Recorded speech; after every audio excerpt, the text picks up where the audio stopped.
All right. So today is Tuesday, and we are going to start with a running warm-up. Even though we do not have running in the WOD today, this is a really good warm-up just to get your hips nice and open, and we have lots of mountain climbers today. So we're going to start first with that quad piriformis walk. You're going to pull back on your right leg, and then you're going to do figure 4 with the left, and you'll do that 5 times, and then you'll switch and you'll pull back on your left leg and figure 4 with your right.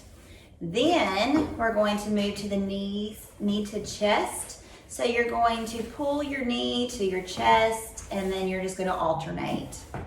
Do 5 on each side. Then we've got the lunging twist. You're going to step out into a lunge and twist into that lunge, and then step out with the opposite foot. Very good. And then we have toe touch kick. So you're going to kick and touch the opposite foot with the opposite hand. Very good. Then we've got 20 mountain climbers, 10 jumping squats, 5 burpees, and a calf stretch. So mountain climbers are going to look like this. You're going to bring your feet to your hands as close as possible. If you need to scale, you will just bring your feet as close as possible.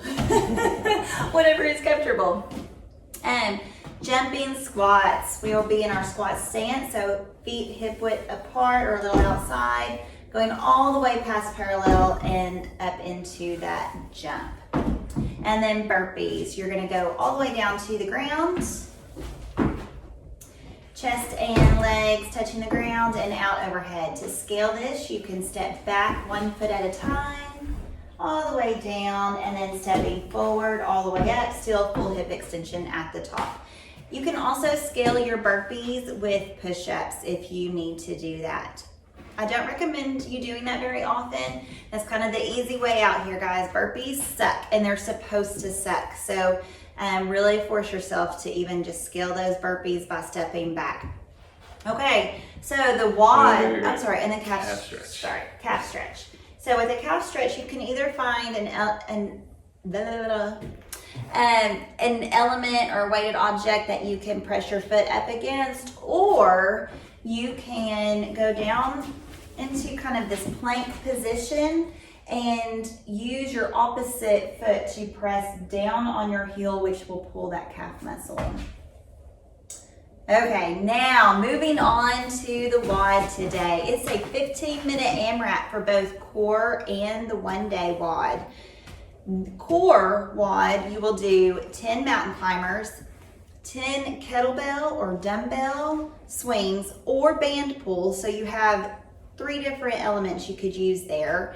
10 sit-ups, and then after you finish that, you will do 30 seconds of rest. So 30 seconds of rest between each round. You'll do 30 reps, then 30 seconds of rest, and you will just keep repeating that. For the one-day WOD, you've got 21 mountain climbers, 15 kettlebell, dumbbell swings or band pulls, and then 9 atomic sit-ups. So Levi's gonna go over how we can swing kettlebells and dumbbells and use the bands as well. Okay, so starting out with the core WOD, mountain climbers we've already covered it, and so let's go over first the band pulls. So again, band pulls, make sure your feet are completely on the bands, and we're gonna be kind of a wide position so we can get more resistance from the bands. So you can see them, there you go. And then it's just a pull here. We're not swinging it, oh, I'm sorry, I did that wrong. We're coming out in front. It's just that Russian, get it right out to eye width, okay? Turn sideways so they can see what your hips are doing.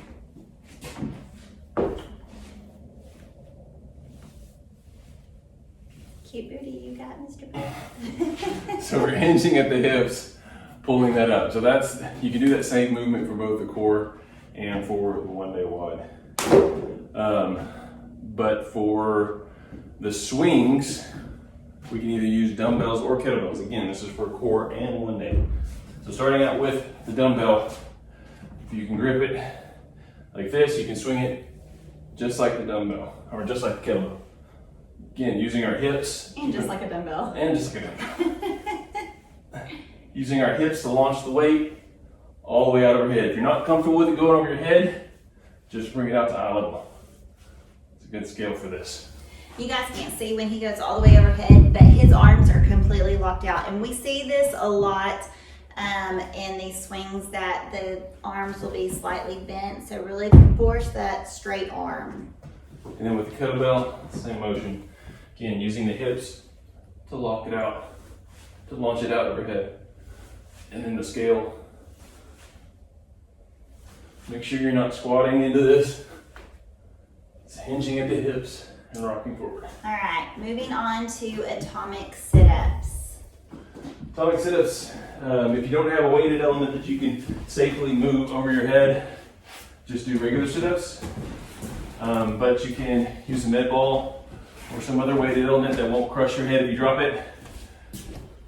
Bring it up all the way back, touch, and then back forward. Again, looking forward, shoulders past the hip crease, and then the ball touching the ground on the other side.